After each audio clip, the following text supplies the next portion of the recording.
Okay. Hello friends. ఈరోజు నేను ఒక కొత్త వీడియోతో మళ్ళీ మీ ముందుకొచ్చాను నేను. అండ్ ప్రపంచంలో మనిషి ఎలా వచ్చాడో తెలుసుకోవాలంటే భూమి ఎలా ఏర్పడిందో తెలుసుకోవాలి. ఈ కథ మనిషి యొక్క పరిమాణం మరియు భవిష్యత్తు గురించి. సుమారు 4.5 బిలియన్ సంవత్సరాల క్రితం సూర్యుడి చుట్టూ గాలివానలతో కూడిన మేఘాలు ఏర్పడినప్పుడు భూమి జన్మించింది. ఈ ప్రాథమిక పరిస్థితులు జీవనానికి అనుకూలంగా మారాయి.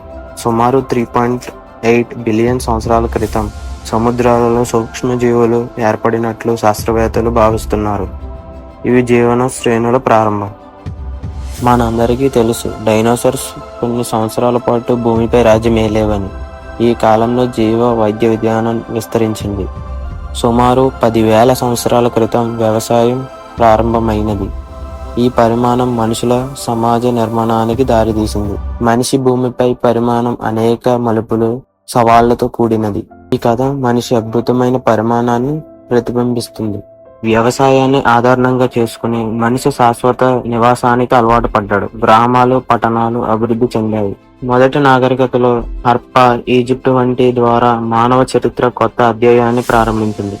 మానవుడు గణితం, ఖగోళ శాస్త్రం వంటి అనేక శాస్త్రాల్లో నైపుణ్యం సంపాదించాడు. ఇండియా, చైనా, అమెరికా వంటి దేశాల్లో విజ్ఞానం వికసించింది. 18వ శతాబ్దంలో ప్రారంభమైన పరిశ్రమల విప్లవం మానవ చరిత్రను పూర్తిగా మార్చింది. మిషన్లు, రవాణా మార్గాలు, విద్యుత్ ఆధారంగా మనిషి జీవితం వేగంగా మారిపోయింది. ఇంటర్నెట్, స్మార్ట్ టెక్నాలజీ వంటి ద్వారా మానవుడు ఒక కొత్త యుగంలోకి అడుగుపెట్టాడు. అభివృద్ధితో పాటు మానవుడు పర్యావరణాన్ని కూడా దెబ్బతీశాడు. వాతావరణ మార్పులు, గ్లోబల్ వార్మింగ్, ప్రకృతి విపత్తులు ఇప్పుడు మనల్ని ప్రశ్నిస్తున్నాయి. కానీ మానవుని ఆశ, విజ్ఞానం మరియు ఐక్యత ఈ సమస్యలన్నీ అధిగమించగలవని ఆశిస్తున్నాం. భూమి మీద మనిషి ప్రయాణం అరుదైనది, అద్భుతమైనది. మనం ఎక్కడి నుంచి వచ్చామో తెలుసుకోవడం మన భవిష్యత్తు కోసం మార్గాన్ని ఏర్పరుస్తుంది.